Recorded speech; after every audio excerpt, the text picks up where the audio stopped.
జై శ్రీరామ్. నమస్కారం అందరికీ. లాస్ట్ ఎపిసోడ్లో రత్నాకారుడు వాల్మీకి మహర్షిగా ఎలా చేంజ్ అయ్యారో తెలుసుకున్నాం.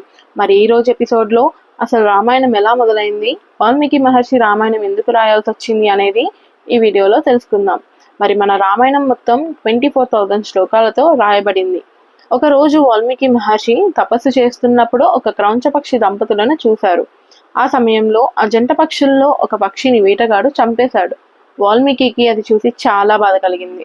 ఆ సమయంలో అప్పటికప్పుడు ఒక పద్యం ఆయన నోటి నుండి వచ్చింది. మరి ఆ పద్యం ఏంటో తెలుసుకుందామా? మనిషాద ప్రతిష్టాం త్వమగమ శాశ్వతీహి సమాహ యత్ క్రౌంచ మీదు నాదేకం అవధీహి కామమోహితం. ఈ శ్లోకానికి అర్థం, ఓ వేటగాడ, క్రౌంచ పక్షులు ప్రేమలో మునిగిపోయి ఉన్నప్పుడు దాంట్లో ఒక పక్షిని నీవు చంపేశావు.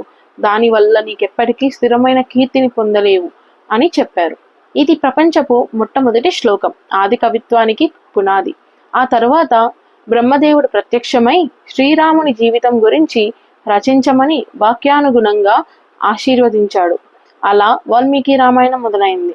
మరి రేపటి ఎపిసోడ్లో మొదటి ఖండమైన బాలఖండం శ్రీరాముని అవతారానికి రహస్యం ఏంటో తెలుసుకుందాం. Until then stay tune. Please do follow, share and subscribe. జై శ్రీరామ్.